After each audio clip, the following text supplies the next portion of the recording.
Hello, viewers. I'm SB, and welcome back to Reus 2 Grasslands, where I made a small error. um, Unfortunately, I did play through the third era of this planet, but I did so with my microphone unplugged, and I didn't notice it until I was checking the recording afterward. This is a real rookie mistake. I'll go ahead and link the video in the description. Just I'll upload it unlisted in case anybody really wants to see what happened.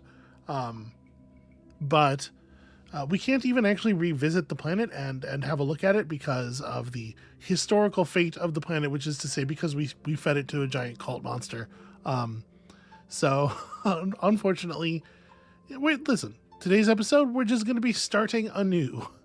So we saw that there is a new era available, a new third era turning point.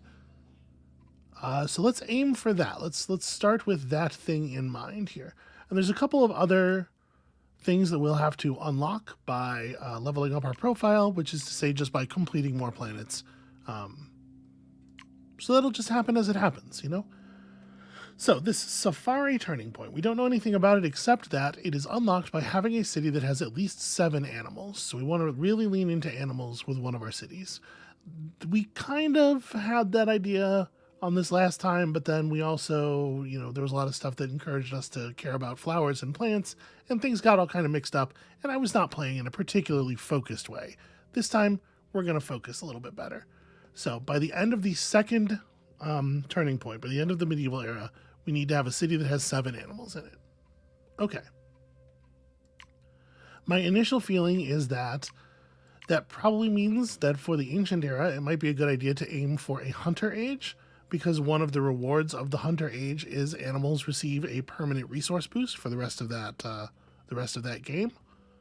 And the way we get to that is by having an ice age, savanna, or taiga biome and a city with at least 3 animals. So we're going to want to pick a giant that's capable of doing one of these things.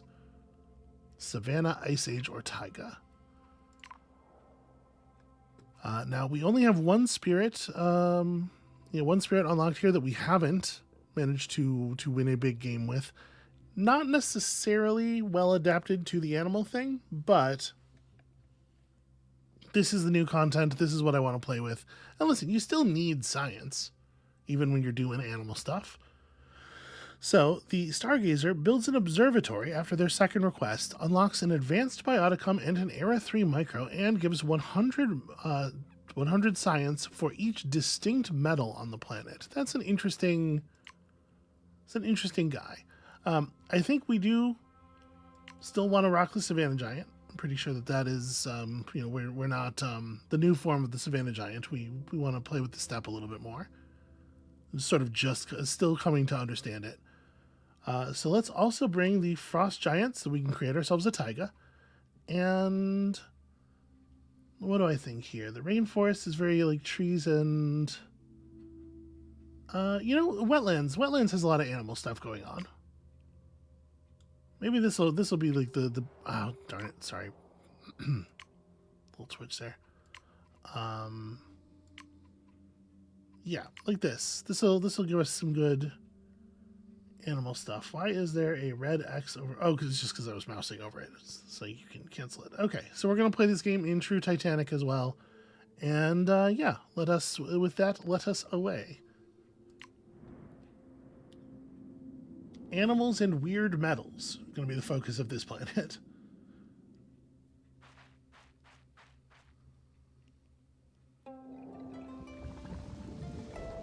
Everybody's just having a naked dance party out in the wasteland. Okay, so our starting biotica here are Alexandrite, which will give us 150 gold for each set of mineral and reptile in the biome. Look at that right there. We're already playing into metals and animals. Reptiles in this biome gain 2 mystery for each distinct mineral in the biome. Oh, that's interesting. So that's a wetlands thing. We've also unlocked this jet and a cool turtle, and the king snake building toward the wild horse in the grasslands here. 100 food and 100 gold for each distinct domesticable bioticum on the planet. Okay, so that's a tag we want to be looking out for the whole game in all of our biomes, with bonus resources for each distinct legacy bioticum in this biome. That's interesting. So we definitely want to make sure we're getting a lot of good wildfires that are setting a lot of things into legacy mode. And that comes with the skink and the red oat and the Bactrian camel. Okay, we want to make sure there's at least 8 patches in our biome, but that's not going to be a big deal. I'm not worried about that. And finally, for the taiga, the moose, a roaming titan. And if you think the word titan is maybe overstating it, as far as a moose goes, you have never. Let me look up some actual real life footage of a moose. They are terrifyingly huge creatures, actually. So bonuses for each patch away from the closest city that it is. Also bonuses for each plant in the biome, with some Labrador tea and a red cardinal and the wintergreen. Okay, so this one's not playing into all of our bonuses quite as much, but still, there's a good set of stuff unlocked here.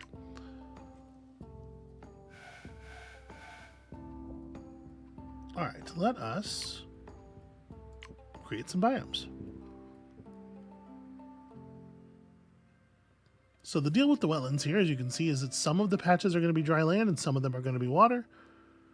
I would like to see them interleave a little bit more than that, but whatever. This will be fine.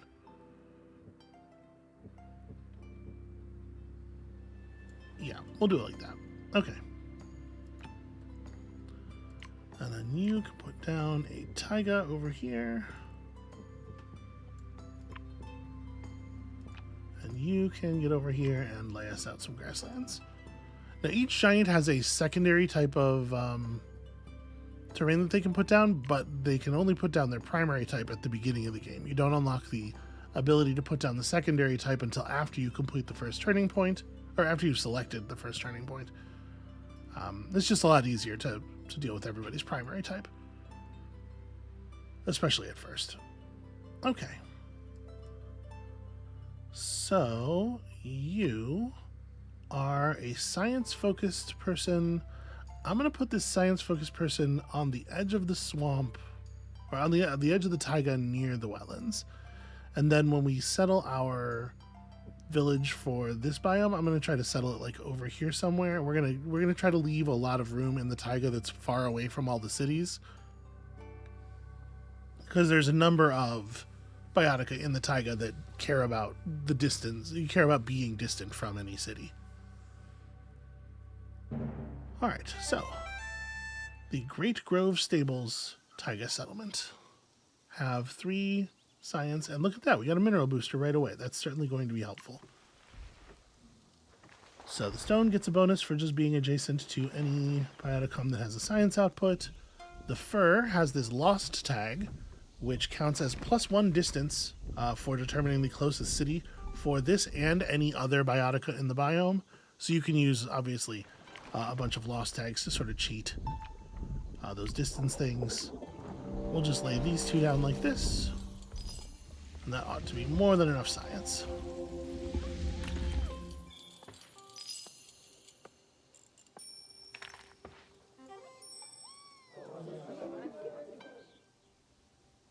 Yeah, not too much more. So basically barely enough science. Okay, our second nomad. Well, we just had the cultist in the game. I think we can probably avoid that. The diplomat wants prosperity for all. The more developed your cities, the better. The diplomat gets really bad mystery payouts, which is a shame. Not too much mystery going on in the Grasslands, as I remember it, right? So let's call the diplomat. Let's set the diplomat up in the wetlands, or in the Grasslands. So like I said, we want to make sure that like this area over here, the edge of the taiga, is pretty far away from all of the cities, just to make sure that it has we can really get the most out of some of those biotica.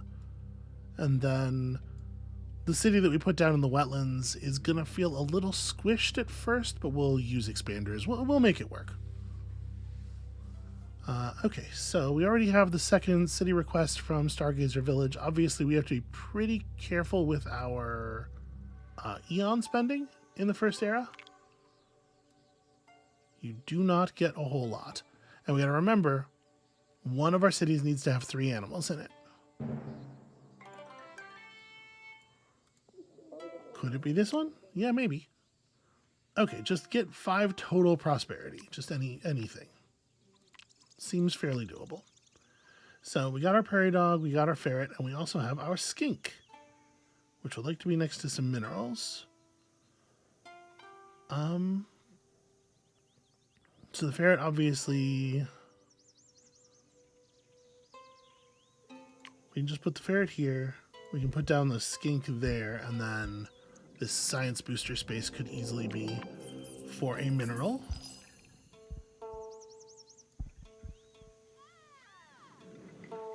It's not 3 distinct animals, is it? Let me just real quick have a look here.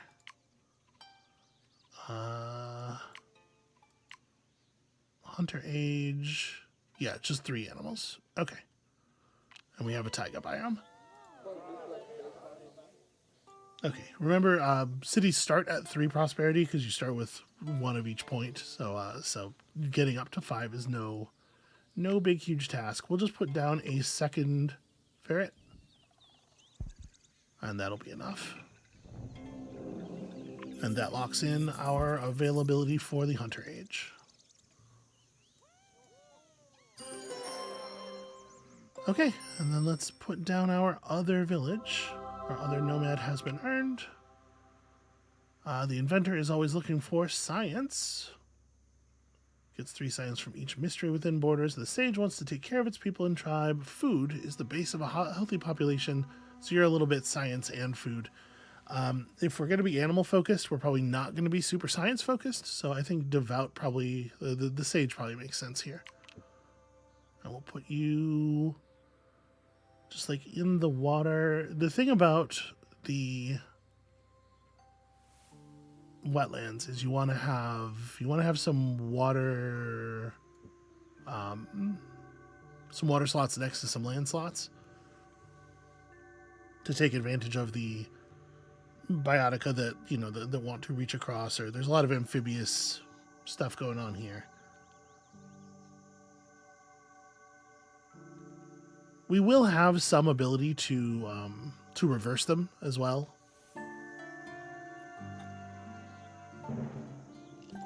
We're not fully at the mercy of the random generator here. Okay, so West Valley City needs to get up to 3 population. We can surely make that happen. So the starting animals we have here, we have possums that would like to be next to fish or birds. We have fish, of course, bluegill. Gets plus food if there's at least 1 micro in adjacent biotica. And we have the terrapin. When in one place, lock this bioticum. All eligible adjacent biotica gain the jeweled beetle micro. This can be placed in either water or land slots. It counts as a water bioticum. And that jeweled beetle thing is a mineral thing. So the way you would take optimal advantage of this is, you put a mineral down next to the shore. Put a possum here and a fish there, and then the terrapin here to stick the micro on there.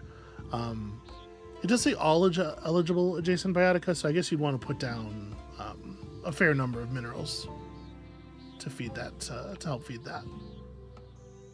Wild rice can just be placed in both water and land. Okay, a lot of our basic plants can. Let's make some animals.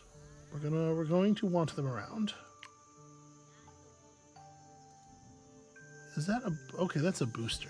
Interesting. Do I want to, put it down on the booster.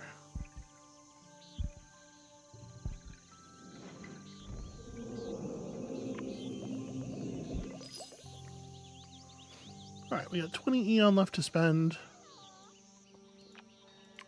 So let's go ahead and this dolomite would like to be next to at least one water bioticum.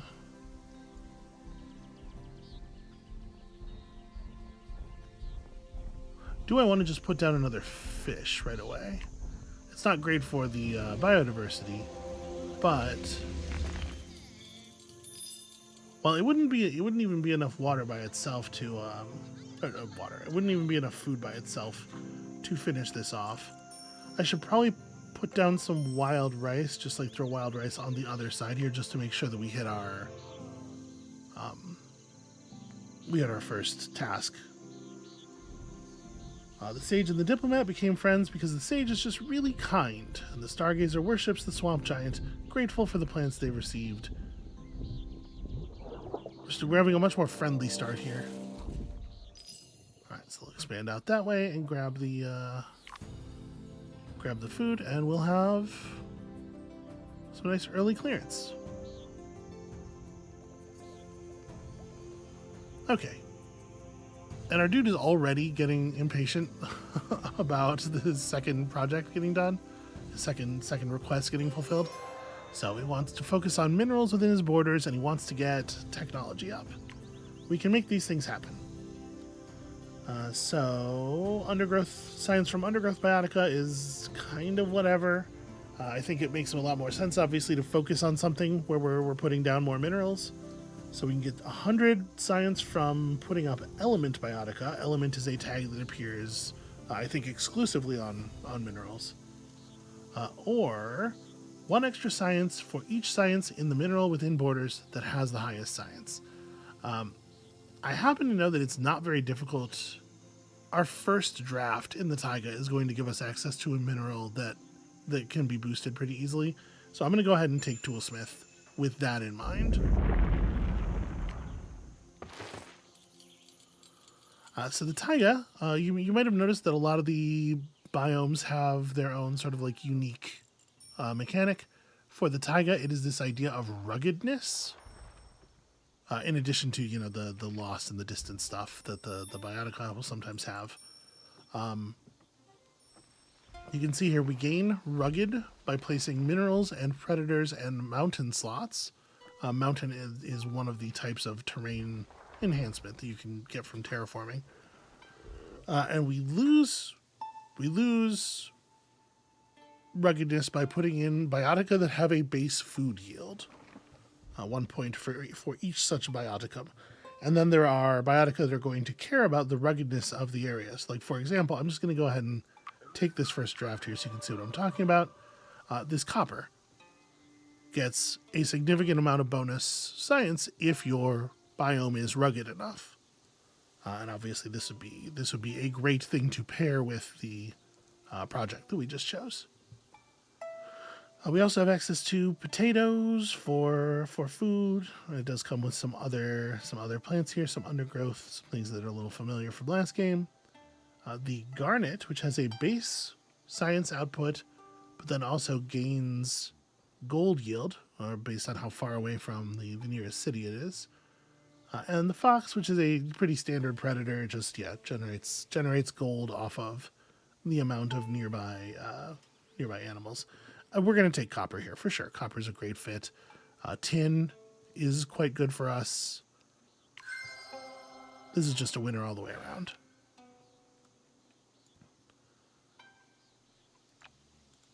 So we need to get to 3 minerals within borders. It's very easy for us to just put down a tin adjacent to the tree here.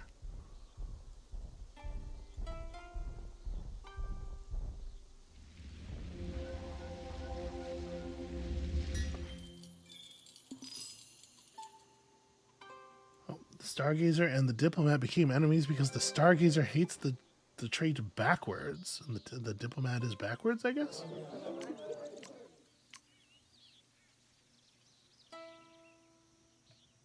Oh, the city's backwards. That's not a trait of the diplomat. It's the fact that I have not built any science in that city. Yep, that's fair. That's on me. So we're a little bit of biodiversity short. We need to put down one more other kind of thing, and then we can build some copper here. It doesn't really matter where the copper goes.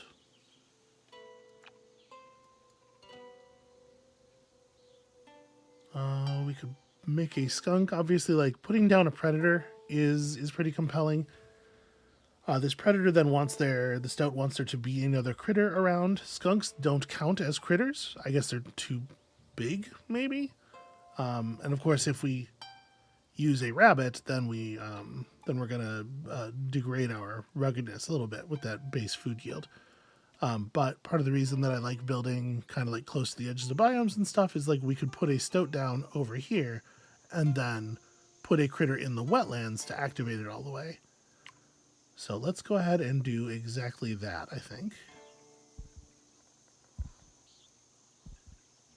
That'll get us the biodiversity that we need to place our copper,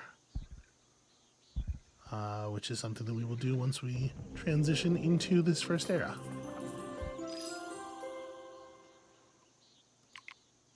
So, I think we got a pretty solid start here. A hunter age. The weather is very unfavorable for the growth of food crops. Humans have to turn to hunting to survive and maybe even thrive. So the diplomat's going to construct a great hall in celebration of predators, which will yield food and gold based on the predator's prowess.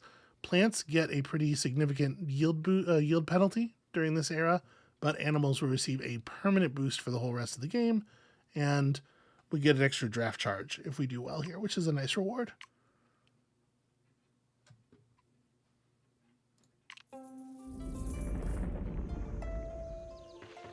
So giants can now create their secondary biome, as we saw, and this is going to generate bonus food and gold based on the amount of gold produced by predators within this biome. That's cool, and we're totally going to pay attention to that. But first, got ourselves to 4 biodiversity here, so let's put this down. This will be the thing that boosts us to 8 ruggedness.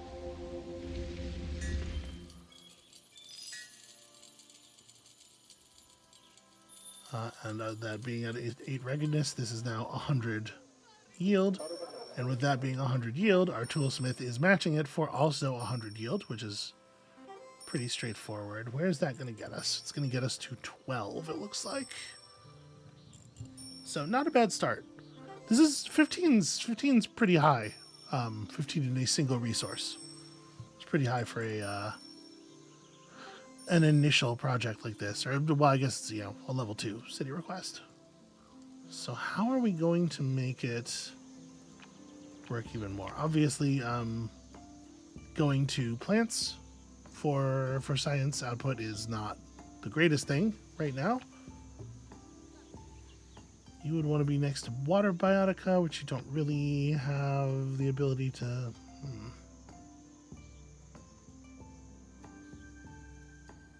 How am I going to generate 3 more points of stuff here?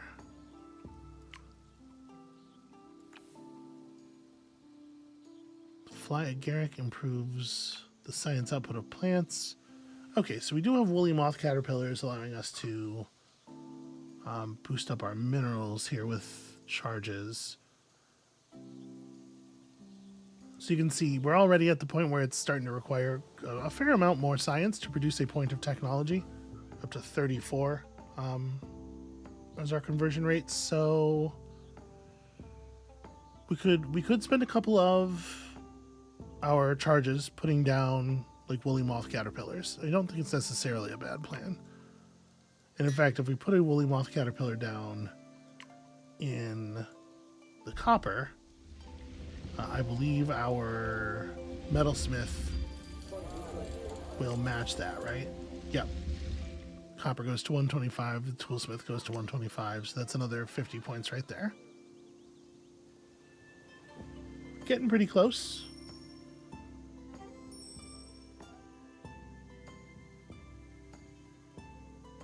So you already invented something, right? The pet rock.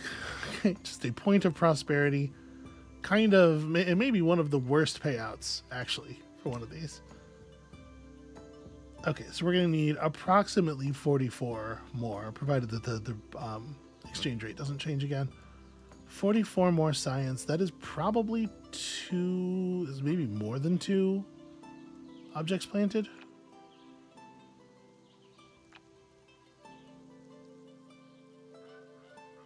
You can see this has a base output of ruggedness, which is pretty cool. But unfortunately, we're only going to get 10 science from it due to the penalty of the age. So...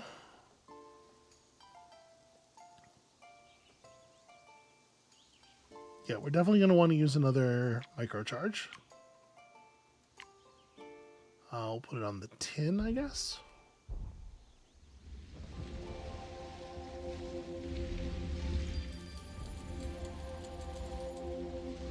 And then I could just use the other microcharge and push us over, right? Maybe that's the thing to do.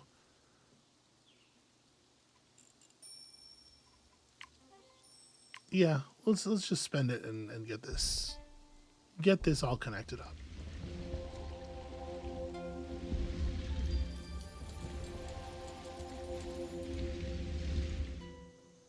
Okay, and that way we get that done before the impatience turns into actual hatred.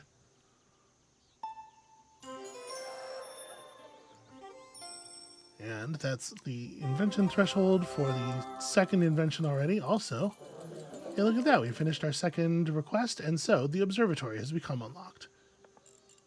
100 science output for each distinct metal bioticum on the planet's surface, and also 1 random Era 3 micro and advanced bioticum have been unlocked. Can we... uranium and the monarch butterfly. Can upgrade animals massively. Wow, that's a good...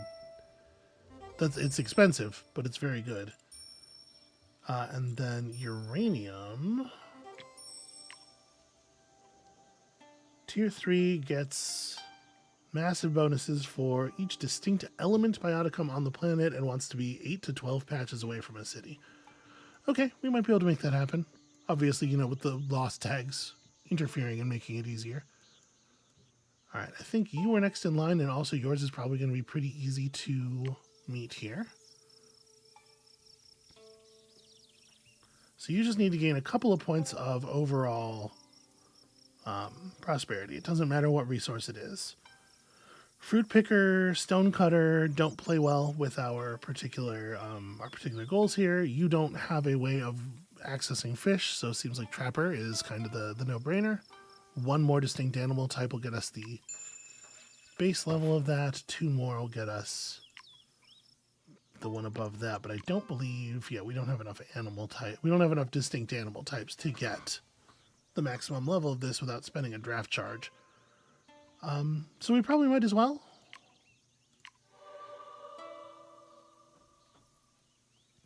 So we don't want to take the maze this time because we want something that has at least 1 animal. Preferably it would be something that brings a predator. It is a little bit of a shame that neither of these minerals are metals, but this one's an element at least, which is something. 15 science, 15 gold, and +1 stress, up to 4 times for each mineral in the biome. Interesting, but we're probably going to be building a lot of animals more than a lot of minerals. So, yeah, the prairie chicken's probably the winner here, right? Along with its friend, the bustard, which is not a thing that I've ever heard of before. You learn so much weird stuff playing this game. Yeah, let's go ahead and take our prairie chicken. No predator tag, but it is good animals. So you would like to be adjacent to a field bioticum. You would like to be connected to some animal types. So I think, yeah, we're gonna go ahead. The prairie chicken. Sorry, we don't have the biodiversity for that just yet.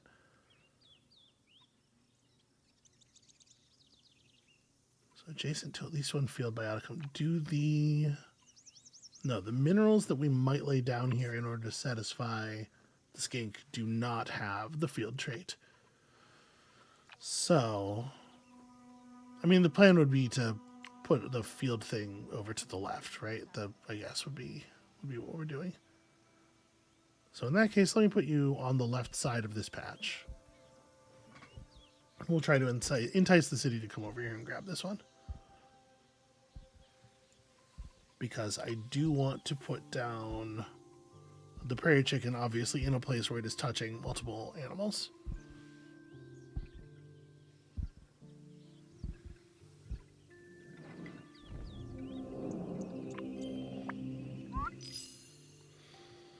Okay. Each connected, distinct animal in this biome. Okay, they're coming out to grab it. So I guess I could put down a prairie dog here. That'll give us the biodiversity to place the chicken here, where it should be connected to lots of animals. Oh, and it's war. Okay, hold on a second. The Stargazer is trying to steal technology from the Diplomat. Honestly, the Stargazer probably doesn't need the extra tech, is my feeling. And are you worshiping a god already? We can have that god kick in. No. We're likely to raise a lot of animals in this area, so using the giant who produces animals to drive off the military would be, I think, the way to do this. And yep, that was enough prosperity. I mean, we knew it was going to be.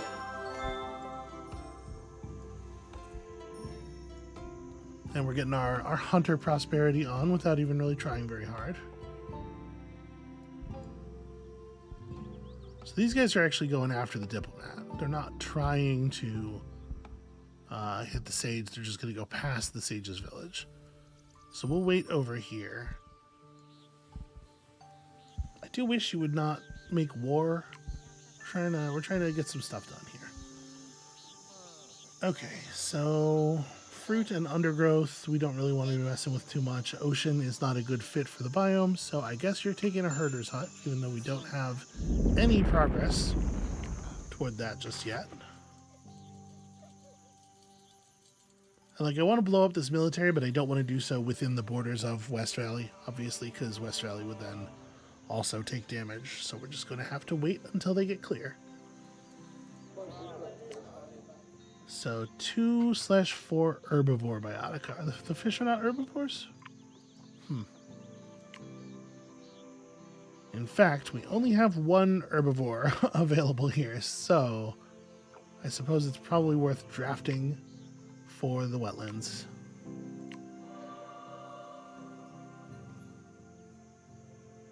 The archer fish is a military fish for some reason. It probably makes sense. All fish in this biome get +10 and are fish if they have a micro. Well, they're already fish. I guess it gives them a second copy of the fish tag in case you have something that's counting that. Catfish, which are ugly. Catfish have the cat tag, which is a little silly. They are ugly predators. And then the seahorse here. Seahorse is an herbivore, at least. You don't have the tag, so this is the only herbivore that's available to us. If we take this, it's definitely going to put us on kind of like a fish-focused path. When placed, lock this bioticum. One eligible adjacent bioticum gains the muckfish micro. So anything that's amphibious could potentially gain some mystery. Also, one eligible bioticum gains the mosquito micro, which is 20 science and counts as 2 micros. Huh. Weird. I think we're going to take the archer fish because I do want a thing that has the herbivore tag. And then we'll figure out how exactly we want to place that in just a moment. Let's deal with these nerds as soon as they're clear of the city. The attack can happen within the borders. It just needs to not happen in the zone that is the city proper here. This like fully colored bar. I'll give them even a little bit more room just to be on the safe side because I really don't want to hit the town. Be gone. Okay. Generating a little bit of mystery, hopefully generating a desire to build the a temple. Okay, and then this village here. So do we need distinct? No, we just need herbivores in general. Well, obviously it's pretty easy to just put this down next to this plant.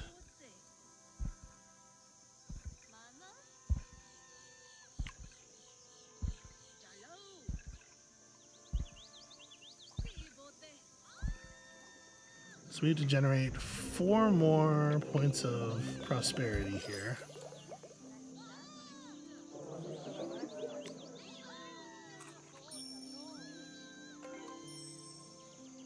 So I guess I would want to also make this a seahorse, and then put the wild rice down nearby, because we can put the wild rice on the land, but we can't put the seahorses on the land.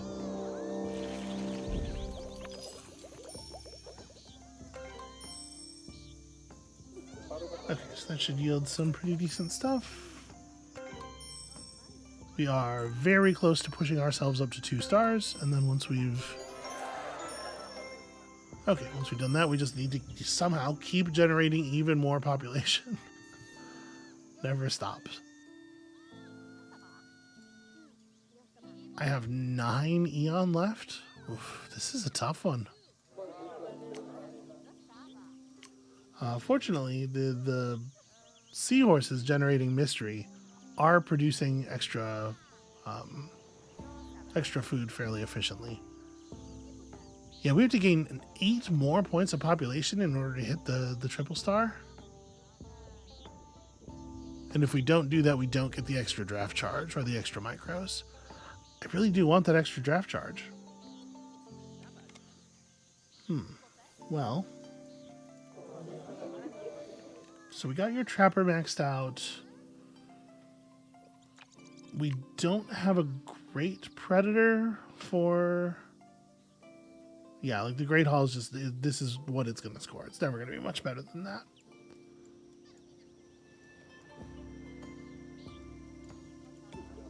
Out of curiosity, what are the emblems? All undergrowth gain food. Your emblem, I'm sure, has to do with minerals.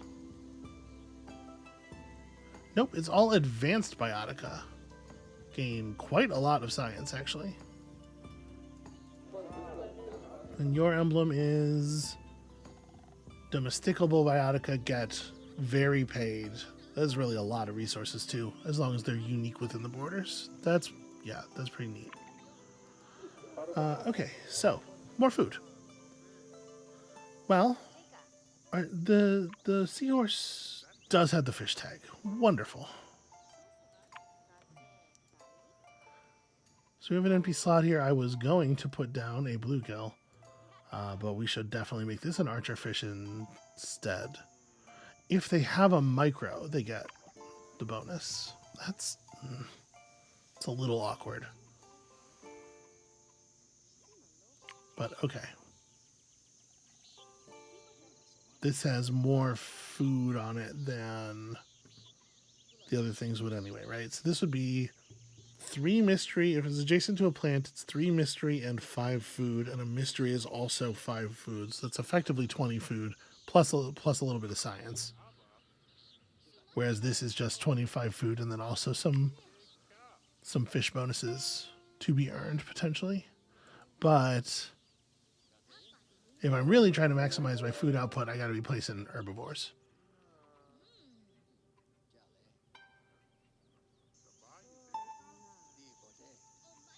And all I have is the terrapin and the... Alright. We're only going to get to place 1 terrapin because of the lock this bioticum. So I guess I'm going to put down a seahorse over here.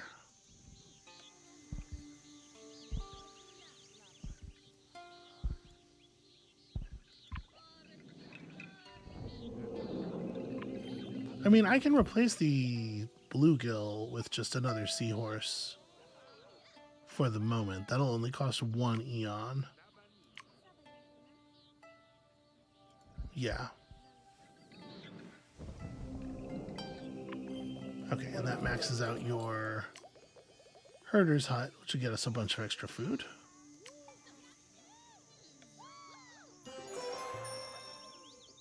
Okay, we finished our sage village, which is good. But I would really, really like to be able to actually max out the Gilded Hunter Age. It's asking a lot. I mean, it makes sense because it does give you a permanent bonus for your whole scenario. We need to generate 5 more food and 1 more wealth. 1 more wealth is easy enough to do pretty much anywhere.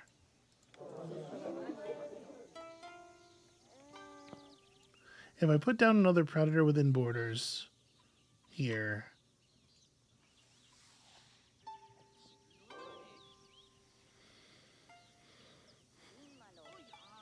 so we can increase food and gold at the same time doing that.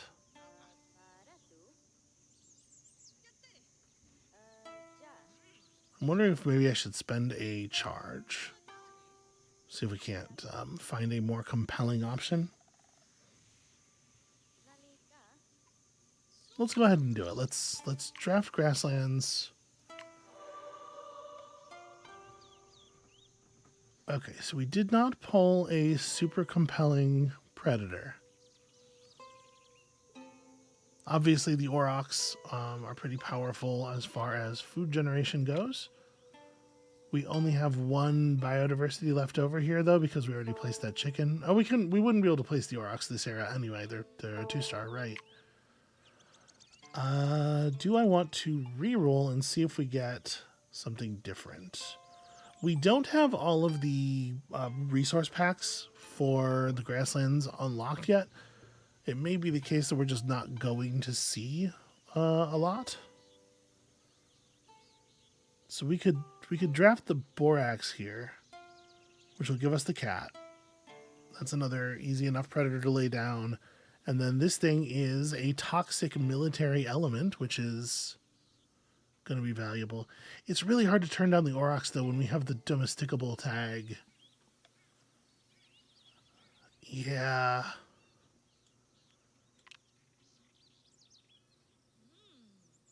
Right, because we know we're going to care about that because we saw our Apex drafts already.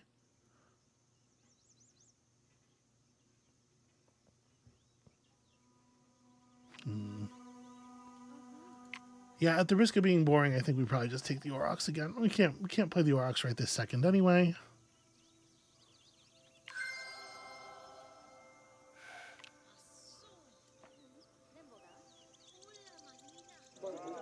So the thing we can do is play a pretty decent pronghorn. It's 20 extra food. It's something.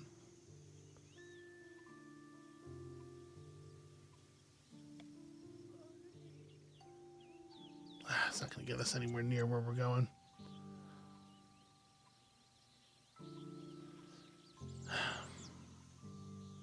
Sorry about all the sort of hesitation here. I'm just trying to figure out how we're going to possibly make it to 5 more food.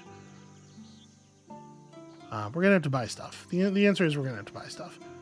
So let me put down pronghorn, which doesn't want to be adjacent to other animals. Does that make sense? Should I be thinking I'm just going to play a ferret? We do need to generate a little bit more money. How much? About 15 more money. So the ferret will get us there. And then the ferret will also generate a little bit of food off of the Great Hall. But then we need to gain kind of a lot more food. We can probably get you to expand again. Alright, I'm going to put down the pronghorn here, and we're not going to put a ferret on this side. The pronghorn can be free of all the other animals here. And we're worrying about Stargazer Town later, obviously.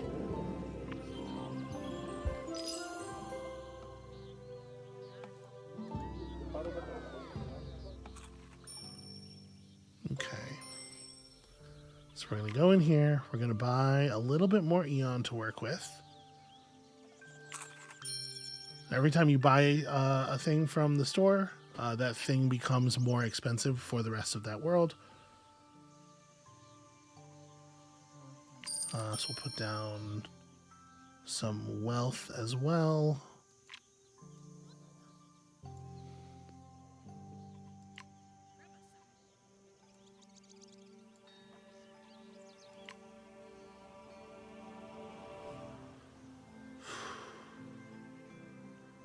Right, you want to be adjacent to something with the field tag. Shoot, I forgot. We kind of had creatures and stuff all over here. Oh, well, I haven't placed anything here yet.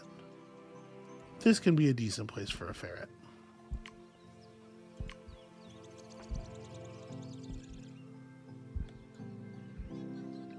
So this will push us over the 15 that we need.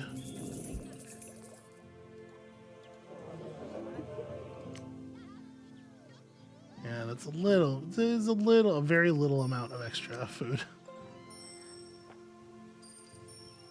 Okay, so we need to generate 3 more points of food.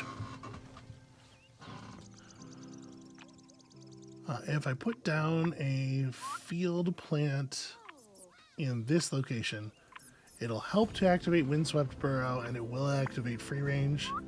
So I think that's pretty obviously the plan. And it would seem to be the common oat.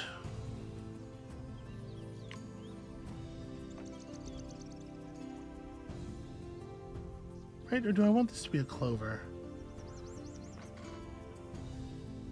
Well, we're going to get the, we're going to get this slot because it's part of this patch. So I think placing this down will cause the city to send out another expander.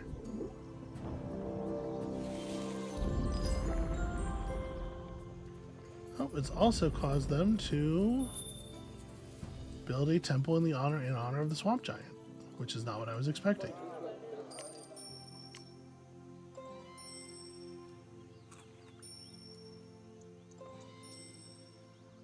Oh no, so the Stargazer, the diplomat built a temple in honor of the Savannah Giant, which makes more sense. So we're going to expand over here and grab the prairie dog plus the common oat, which will be, unfortunately, not quite enough to get us to 25, I don't think. Oh, except... that put an 8th animal within our borders, which gained us a bunch of mystery, and our mystery does have a little bit of food attached to it. Okay, so that just barely gets us to 3 stars. The 2 points of food on the mystery turned out to be absolutely critical because we got there exactly. Okay, it's pretty weird. But yeah, let's go ahead and... We did not figure out what we were going to get as far as our second turning point goes. Oh well. After overcoming harsh conditions, the humans now thrive with full bellies in their warm houses. So our plants are all going back to normal yield, but we have secured a permanent animal bonus for surviving the era, plus draft charge, plus microcharge. Like, this was good. This was some good setup work. Okay, not a lot of different options here. So you always have access to the calm era, which has like pretty gentle, just reach certain prosperity threshold objectives, but the downside of that is that it has crummy rewards. So we could do our castles and knights thing, where the diplomat is building food, the sage is building money, and the stargazer is building science. I kind of wish that it had chosen to give the sage the food castle instead. This is a pretty good one because you get 5 extra Eon for the next era if you 3-star it. We could become evil scientists. An evil scientist from the Stargazer City has made a profane discovery. This does not bode well for the humans, but your interest is piqued. So we need a lot of test subjects, so a lot of population on the world as a whole, but science in the one city in particular, which is pretty much how we're set up, right? Like this is a really good fit for us. And that would give us a draft charge and a reroll if we 3-star it. Or we could have another one of those revolutions. I think we saw what we need to see of that. I'm thinking the plague. The plague is the thing that makes sense for us to pursue here. We opened this up by having a city that has at least 12 technology, because boy, the Stargazer is very focused. And in fact, we've already surpassed the 1-star requirement. The Stargazer has all that stuff. So now we got to get the Stargazer to 25 science with 30 population overall on the planet. It's referring to our overall, our total population level, not our unspent population level. So we actually don't need much of a push at all here. We are at 26 of the 30 that we need.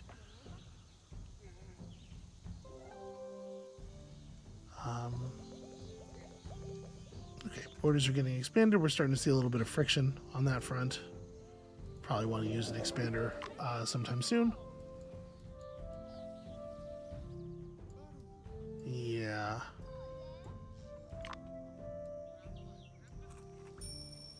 Okay, we'll worry about it in a second. You need to gain a bunch of science. Ocean Biotica, obviously we're ruling that out immediately. 80 or 200 science if there are 4 or 6 distinct Biotica that have a base science yield within borders. I mean, the Alchemist Hut seems like such an obvious win here. There is, of course, as I'm often saying, something to be said for splitting up your 200 points of resources over 2 different resource types instead of just focusing all the way in on one.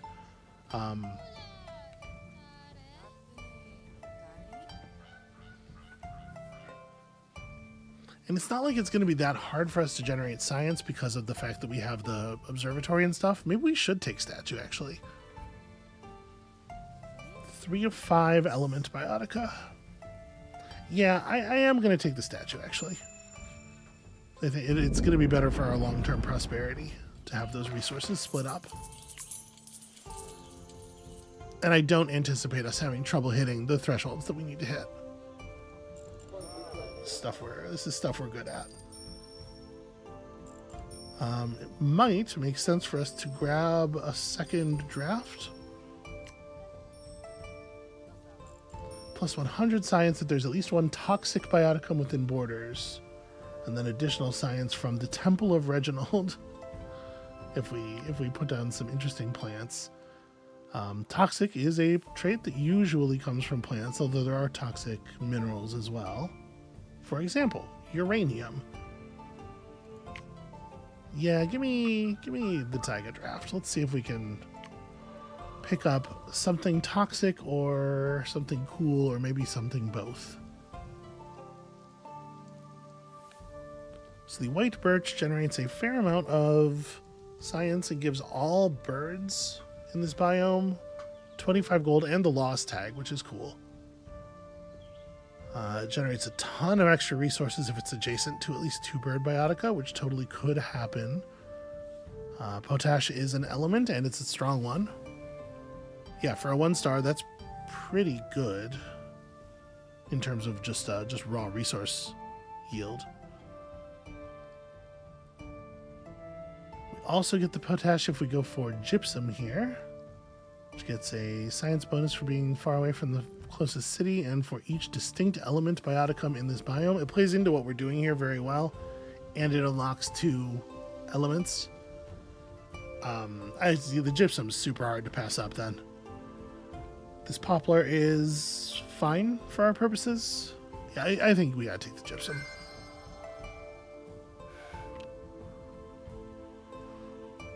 So,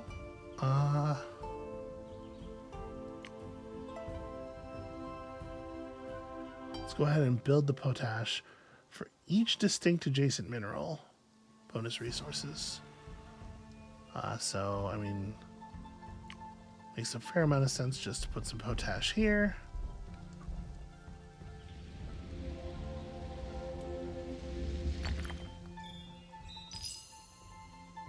Now, unfortunately, our biodiversity is kind of fucked. It's not as easy to lay down the gypsum as I would like.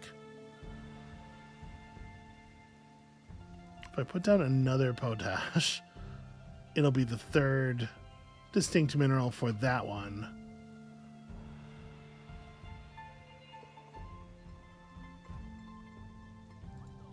Does the statue... Yeah, it just says element biotica. It doesn't say distinct. So we are content with the number of biotica within borders. Okay, if I can get them to expand one more time, this will not only grab the potash themselves, which are pretty good, but it will finish the project that we made. So we do need to put down some other stuff within the borders to get them interested in expanding.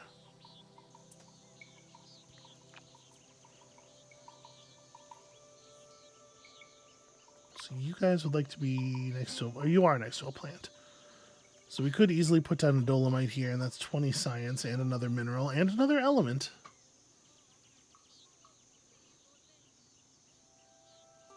We do need to make a fair amount more science.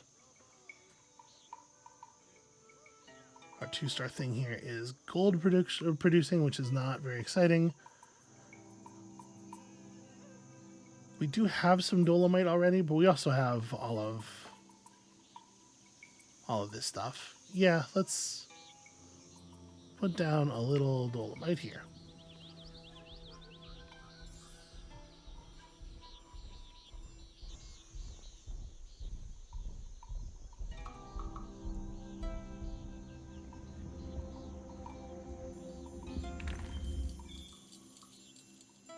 Okay, that was enough. Generated 1+ from many biotica within borders. So immediately then triggering an exploration, which is... Oh, that's really frustrating.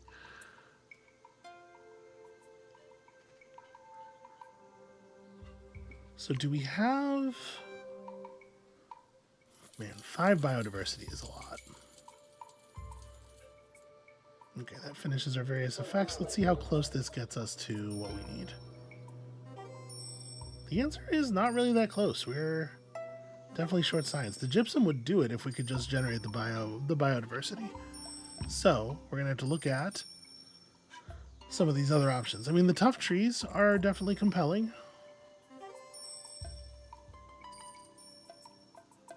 If we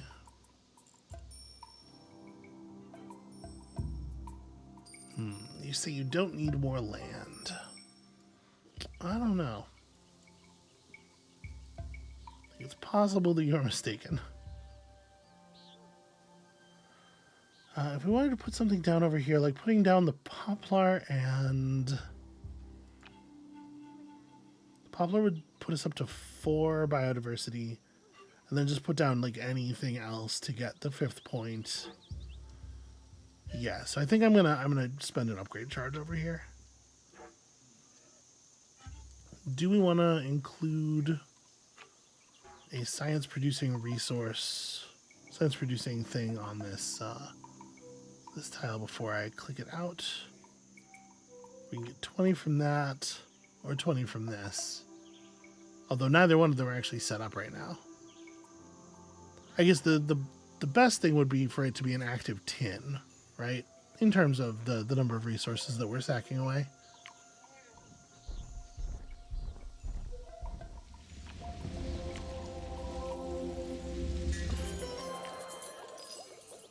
We can do that. That's fine. Okay, I think I did something. I'm not even sure what I did.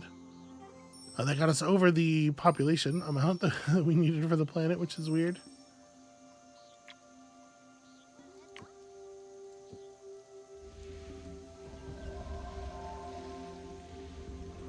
Okay, we do this, so now we have some rank 2 slots, both of them tragically unboosted.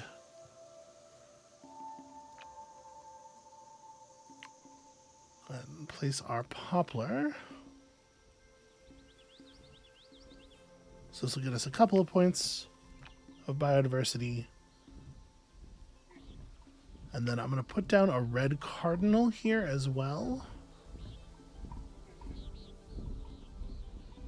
The diplomat invited a cultural exchange from the sage to celebrate their friendship. Oh, that's where those resources came from. Because when they do that, when they do the cultural exchange, they generate a trade good based on the other person, which is pretty fantastic, actually. All right, so the bird, being a 2-star, ought to add 2 points of biodiversity, which is just enough to allow me to immediately overwrite the bird with the gypsum, and then the gypsum will be providing the biodiversity that keeps the gypsum settled. Well, actually, I guess I need the gypsum to be far away from the city, though, so it probably needs to go out here. So never mind, actually. That bird's just going to stay there for the moment.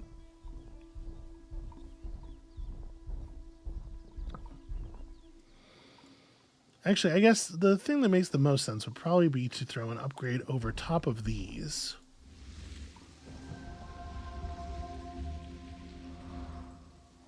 Show me a booster. That's a food booster. I guess that's on me. I was not specific enough. So we want this to still be potash. This is the way once we put down the gypsum, it'll be adjacent to 3 different minerals. And then I think with this being this far from the city and also us having a couple of lost tags, we should get the full bonus, the full range bonus. Nope, it is considered to only be far away bounty 1. Interesting, because we have 2 lost tags, right? Yeah. +1 distance, and it's actually 1, 2, 3. Okay, well it's not, so yeah. 3 + 2 is not 6, it turns out. Who would have thought? Okay, so we got our statue figured out. We did not pull an answer to the evil hideout, which is a shame. But we'll live. And we managed to complete our task here. And now we just have to get the overall prosperity on the planet to 200, and we haven't even picked all of our inspirations yet. I'm feeling pretty okay about this. The animal breeder is not live right now. It would take so much rebuilding for us to be anywhere near scoring the food from the mill. And obviously we do not have any ocean biome stuff here, so I'm going to take animal breeder even though we currently have no appropriately tagged animals for it. And then we're going to go get some. We're going to go see if we can draft some. Who has the domesticable tag? You certainly cannot domesticate an opossum.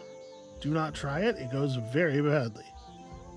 Yeah, none of these things are particularly available for that. So let's do a wetlands draft, see if we can find a critter that is. We only get offered a couple of creatures. Spoonbill is an adorable bird, not particularly good pet. Yeah, none of this is really what we're looking for, huh? Spoonbill has pretty good payouts. That's actually like really impressive resource output, but I am going to spend one of our rerolls because we are looking for something with the tag.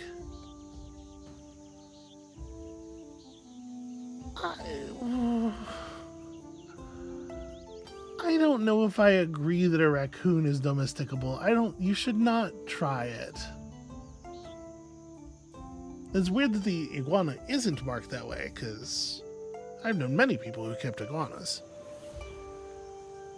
Weird little creatures. Very, very strange little creatures. I mean, you're an herbivore and also a predator. That's a valuable tag overlap. You bring with you another predator. Yeah, alright. The raccoon, I think, is the winner here for sure. And we just may not have 2 different domesticable creatures. The rice. The rice has the tag. That's awesome. It's really a shame that this city expanded out here and grabbed the rice. Alright. Well, we can certainly fix that though. We can place a rice our own.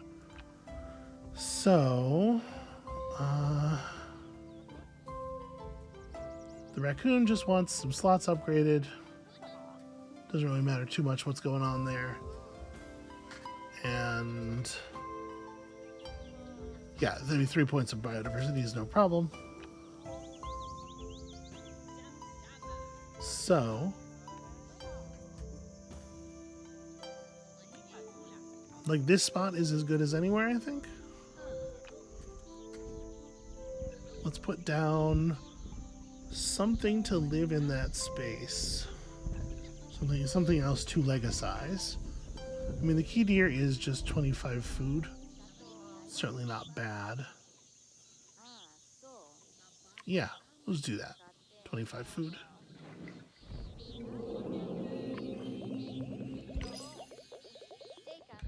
Alright, then I say upgrade.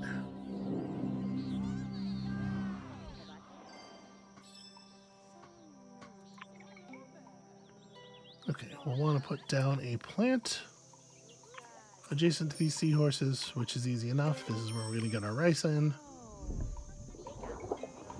And then raccoon goes on the yield booster, which is pretty fun.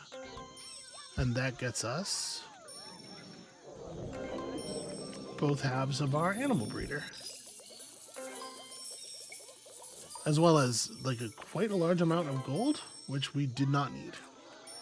But raccoons love to have friends. Adorable, unlikely animal friends. Unfortunately, it looks like we're going to stop just short of hitting 20 food here. And obviously clearing this is going to do a lot for getting us to the end of the devious experiment because of the 10 points of prosperity. The sage is inventing something new. The aquarium.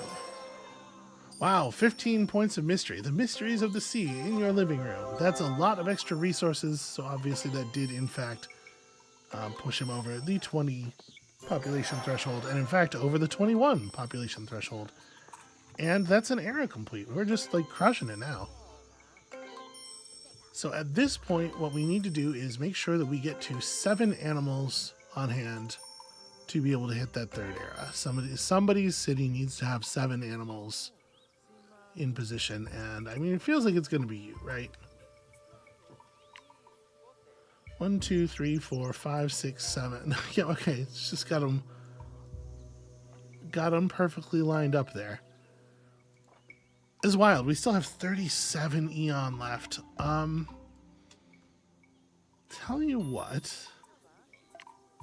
we offered our next inspiration already, and we should probably go ahead and take it.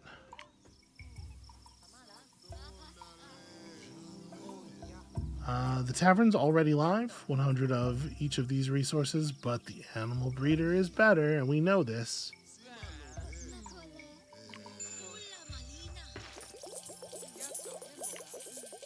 And we already have the domesticable tagged thing that we're going to use to finish that off. We just haven't actually built it yet. So we need to put down something over here just for the purpose of creating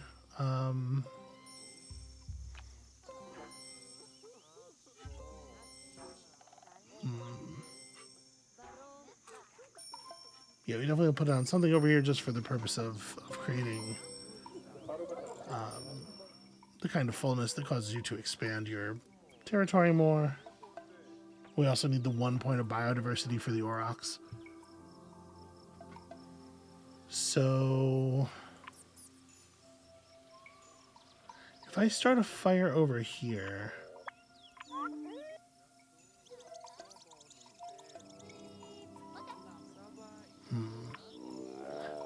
probably better off doing it over here, even though it's kind of not amazing. So let's just put down something that has the field trait. I really don't have any idea what I'm looking forward to in terms of future challenges, what kind of stats they're going to ask for. So it's hard to know what we want to put into legacy mode here, but I mean, it's pretty hard to go wrong with the food.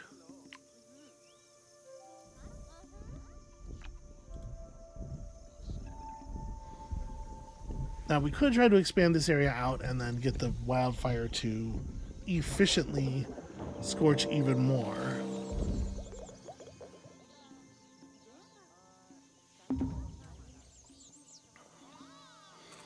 Stargazer sent out raiders to steal from the sage. Well, I don't care for that. What you gotta be doing that for? You don't have a beloved giant. Doesn't really matter to you who's in charge. All right. I'm gonna keep thwarting these attacks, trying to generate, the kind of worship that turns into a temple.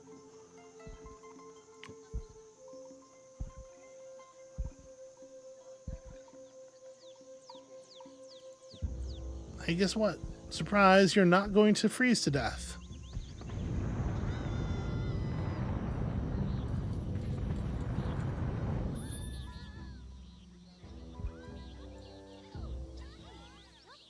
Alright, the sage now worship the Savannah Giant. Great news. We might get that statue yet. And then, yes, I was going to...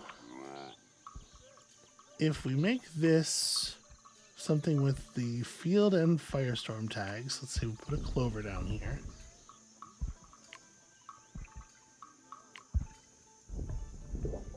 I guess it doesn't have to have the field tag because we could just start the fire here. But now we can start the fire here. What else do we want to lock in? This should be a full value prairie dog, right?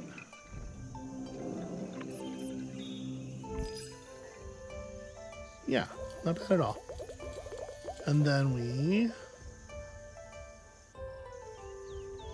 start a grass fire here.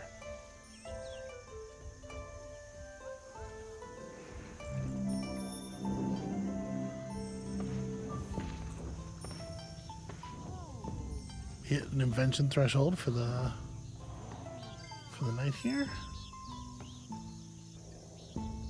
Okay, there is a science booster there. It's just behind the head of that guy. So all of this to attempt to place some Aurochs, which is going to first require us to, put down some other tier 2 stuff.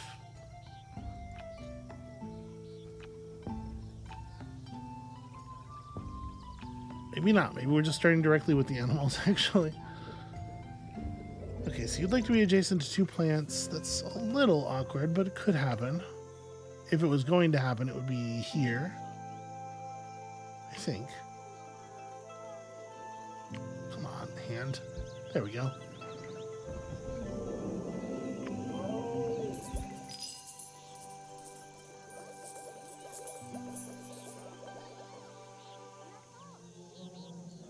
Why am I still scoring resources?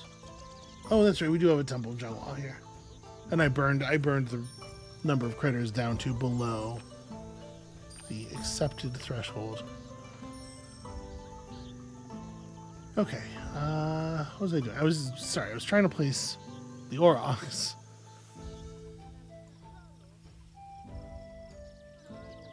Right. There's a good reason that I was not going to put that over here. Shoot. Well, now I feel like a big idiot. Because the Aurochs really want to be over here, and that means starting another fire.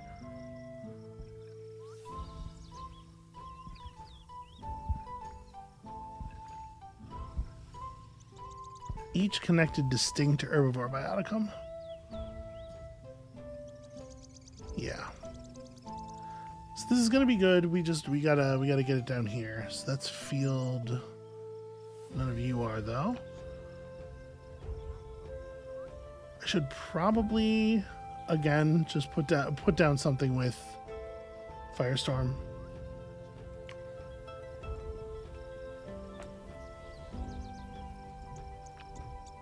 And then you can put down another prairie dog.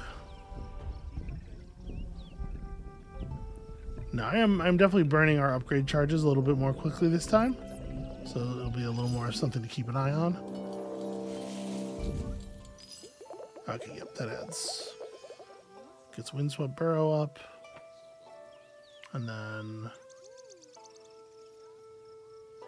4 slots? Oh, yeah, that's right. 4 slots is what I wanted. So it spreads via the field tag, hits the Firestorm. And the Firestorm causes it to eat that up. Okay. A science bonus is a little awkward there. So you want to be adjacent to a field thing. So we definitely want to just put the aurochs like right here, but I have to make sure we are doing our other duties here. So we'll put the common oak back down.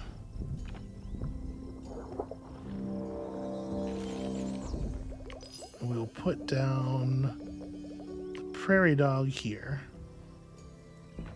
And then we can put a plant down there, and that'll trigger the prairie dogs thing. But for right now, my concern is we do this, and then we put down the aurochs, because that gives us just enough biodiversity for the aurochs,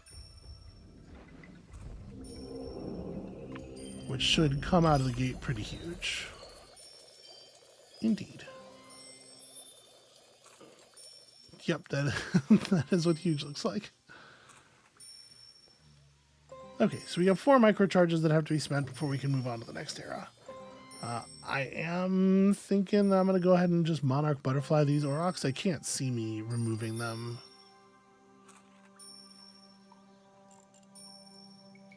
And I mean, even if I do, they at least have the resources from the butterfly baked in. And then what other stuff here? I don't know. Put some science over in the City of Stars.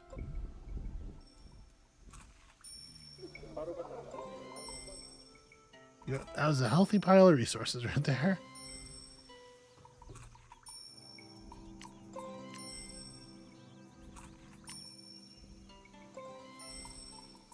All right, it's nice to get some things that synergize together well, you know?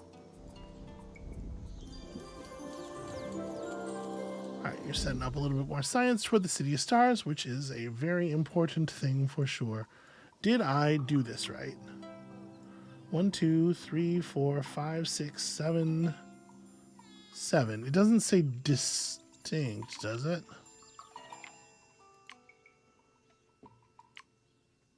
No, at least 7 animals. Okay, so we should be able to try out this new thing here. The evil scientists achieved success. The forbidden formula is poisoning the people. Hooray? I guess we're happy about that. Look, it just makes them purple and really good at menial labor. And also walking places. We should all be so lucky. Western Field Burrows was also affected. I wasn't keeping track of who had traded with who, and the bonus effect for this is tracked the same way as the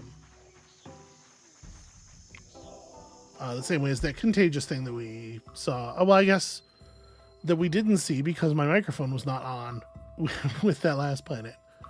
But so it's a trade good that gets communicated around the world by people picking up other trade goods. And so that's why all 3 of our villages were affected, because they had all traded with each other. And so we go on a planet safari.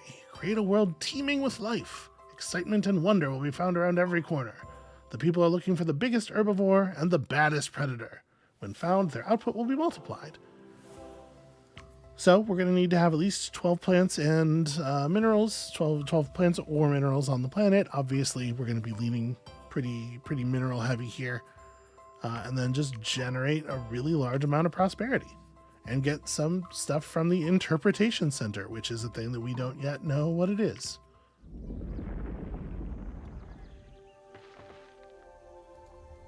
Okay, there we go. It has been constructed. Let's see what that looks like before we call it for the day. Okay, it doesn't actually tell us how it's going to function just yet. Well, we're pretty close, but apparently we are at 11 of... Oh, it's at most 12 plants or minerals. Okay, that's fine. Yeah. So we're almost at the first star here, but I'm going to resist the urge to try to play up to it really quickly. We did a good couple of quick eras here. When you come back next time, we're digging into our first proper new turning point of the expansion and hopefully multiplying some very large numbers. and we'll see you then.